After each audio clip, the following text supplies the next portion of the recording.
Ще ни глобяват ли сериозно, ако правим деца?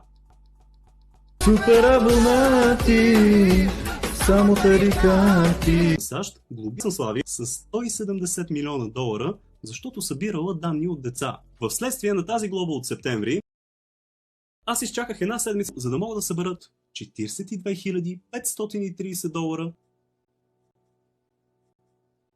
Славия е нещо тотално изпляска. С една дума, YouTube, вече не знам, но със сигурност тези промени ще засегнат деца или не.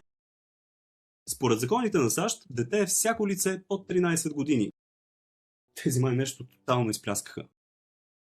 400 хиляди и 600 хиляди наброява 700 хиляди. 2019 беше епична година за мен и канала The Clashers.